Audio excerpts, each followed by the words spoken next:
Hello, my name is Carol Nadell. For those of you who have tuned in before, welcome back. And if this is your first time, I'm delighted to have you here. And I thank you for inviting me into your Lionsgate home for a short visit. Let me just tell you a little bit about myself. I've lived in New York City for over 50 years, but because of the pandemic, I am staying with my sister and brother-in-law here in Voorhees. So at least for now, I'm your neighbor. Over the past several years, I've enjoyed writing short personal essays about many aspects of my life. And because I believe that much of what I write about can be easily related to by other people, especially those who are, as we say, of a certain age, I'm delighted to share some of these stories with you. I hope you'll enjoy them and find something in them that rings true, brings a smile to your face, and maybe even a little tear to your eye. Today, I'm going to read two short pieces that might be called coming-of-age stories. They revolve around experiences I had when I was in that sometimes awkward transition period between childhood and adolescence. I hope you'll enjoy them. I call the first one, Dancing the Night Away or Not. Dancing the Night Away or Not.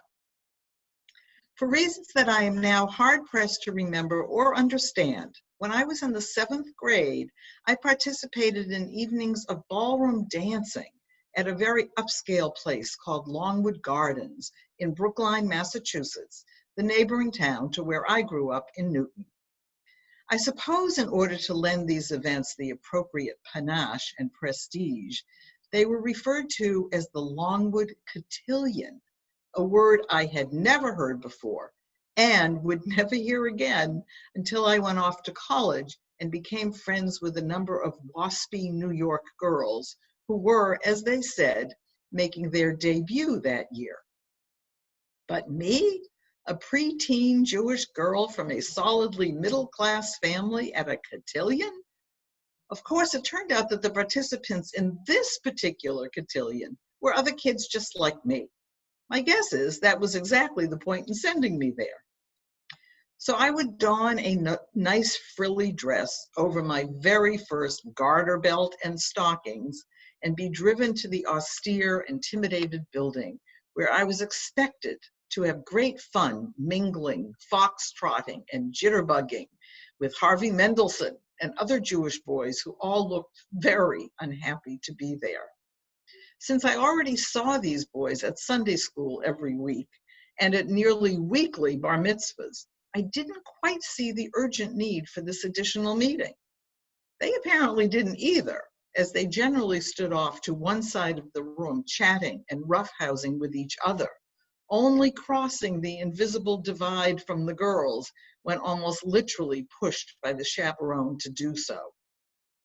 My parents probably would have been pretty dismayed to learn that my friend Linda and I spent most of our time on those evenings gossiping in the luxurious marble-tiled ladies' room. We got to know the matron on duty very well. We did very little dancing. The next piece I'm going to read will, I suspect, strike a familiar chord with anyone who's ever been a mother or a daughter, especially in mid-20th century America. I call this one The Birds, the Bees, William Bendix, and Me. The Birds, the Bees, William Bendix, and Me. What a revolting development this is. In the 1950s, for any American family with a television, these words were as familiar as I Like Ike or Say Goodnight, Gracie.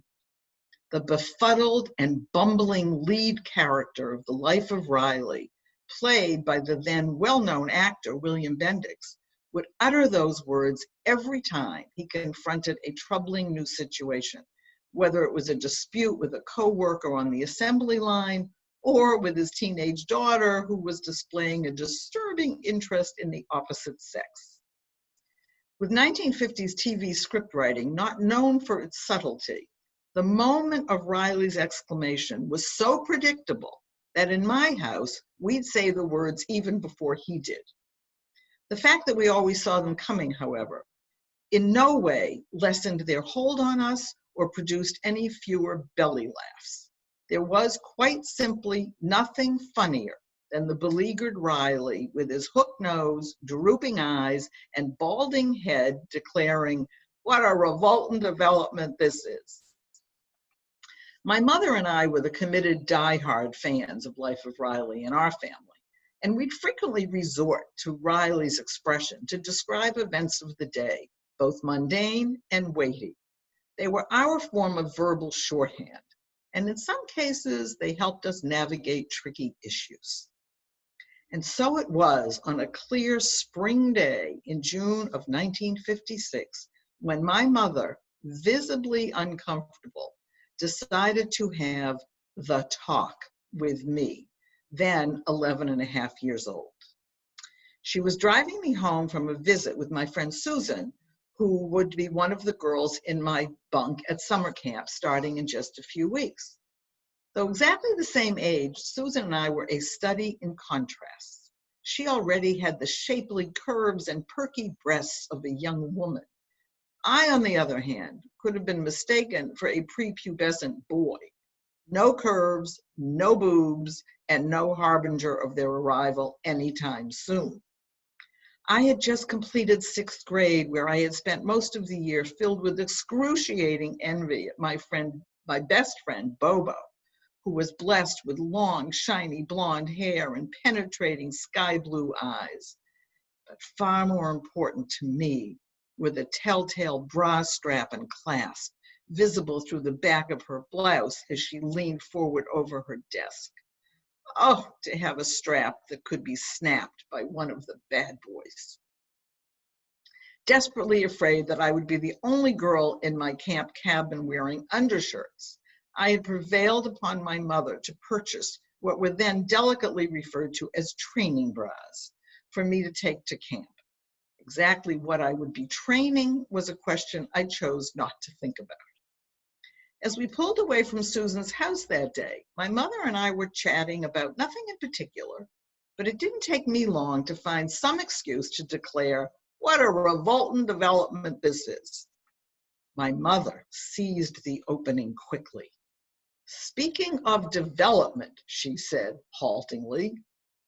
Wanting to cut her off as soon as possible, I announced, "I know all about it," not even sure what I meant by it, but determined not to have this conversation.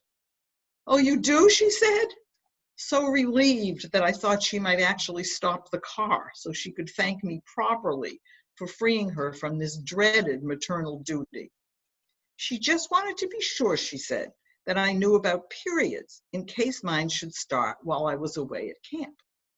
A closer examination of my flat chest, straight waistline, and non-existent hips might have reassured her on that front. But I was, after all, going to be 12 years old on my next birthday.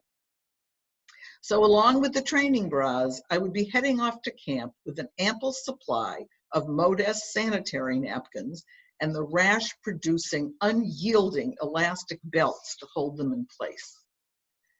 Once we got home from Susan's house, my mother rushed to complete the talk by handing me a slim blue hardcover book with the words "Growing Up" embossed in bold black letters on the cover. She sent me off to read it, encouraging me to ask her any questions that cropped up.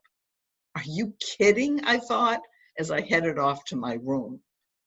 The book, which might well have been written by cloistered nuns, had lots of information about birds, bees, and other creatures, but very little about human beings. I do recall some mention of spermatozoa swimming frenetically like little tadpoles towards their destination, but no discussion at all of how they arrived in this dark grotto in the first place. My prior knowledge of such matters, gathered from my friends and my older sister, far exceeded the information imparted by this book. My mother must have felt she had done her job, though. She had prepared me for the arrival of my period, which, as it turned out, was still almost 2 years away, and she had given me a book that would tell me everything else I could possibly need to know. I guess she did her best, but if asked to evaluate this course in sex education, I would have no choice but to say, what a revolting development this is. So that's it for now. Maybe these pieces spark some memories for you of your own childhood or your experiences with your own children. Whatever, in any case, I hope you enjoyed the stories, and I thank you so much for listening. Have a great day. Bye-bye.